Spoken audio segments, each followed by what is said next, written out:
We live in extraordinary times, and that's been driven by the extraordinary acceleration of information over the last years.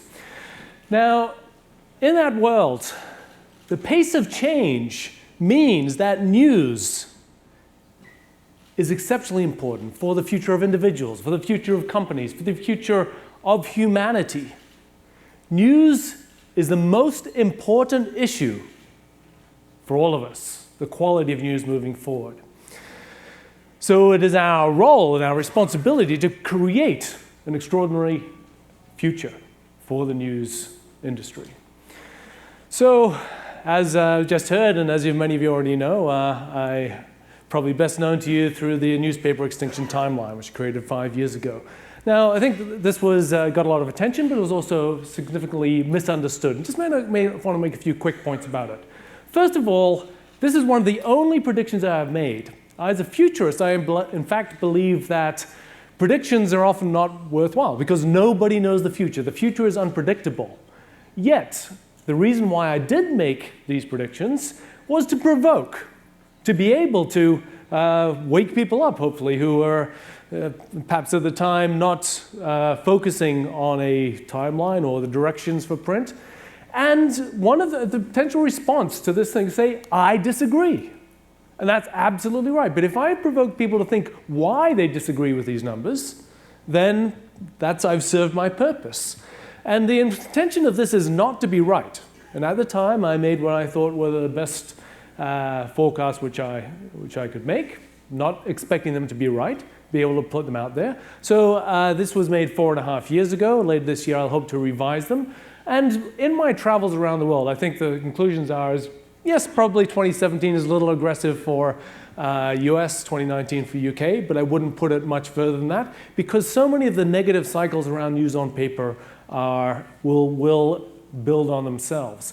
Yet where I've visited countries like Russia and Indonesia and Colombia and so on, and what I'm seeing is the vast acceleration where I think that news on paper disappearing will happen far faster. Now the point as well, this is about news on paper. And I think the dynamics of that are not bright. But the point is about the news overall. The future is extraordinarily bright, particularly when you recognize that.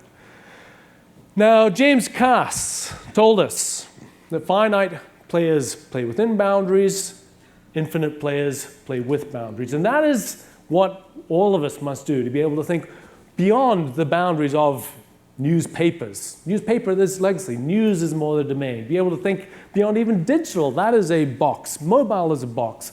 Journalism is a box. And these boundaries, what we need to do is to be able to think what is the broadest possible scope beyond which we can explore. So what I want to do quickly this morning is look first of all at the drivers which are shaping this world, create just a snapshot of a vision of what we are moving towards, look at value, where value resides in news, the flow of news and how that is created, distribution of news, revenue, a particularly important topic, of course, for the future of the industry, and finally the leadership that is required to be able to create an exceptional future for news. So I'll begin with drivers, and I'll move through very rapidly because I know that you are extremely familiar with this. First is explosion of information. More information than ever before, growing at an extraordinary pace. But at the same time, we have discovered and we continue to discover that humans have an insatiable appetite for news and media, and that will continue to grow. This, in fact, shows 15.5 hours per day spent on media because we have multiple channels. So quite a decade ago, I predicted that we would be moving towards having more hours in the day spent on media. We are already getting to that. We have rising expectations, not least for the timeliness of news. News on paper, one of the flaws is that it is out of date by the time you get it. People expect news to be instantaneous, on the moment. We are participating in media. We're not just recipients of media. And this shows some of the more recent trends where Argentina, those on social media, spend 4.3 hours per day on social media, rather more than they spend reading, accessing news. Just Argentina, Philippines, Mexico, Brazil, Thailand, UAE, Malaysia, South Africa, Vietnam, Saudi Arabia, Turkey, Indonesia, all spending more time on social media than those in the United States.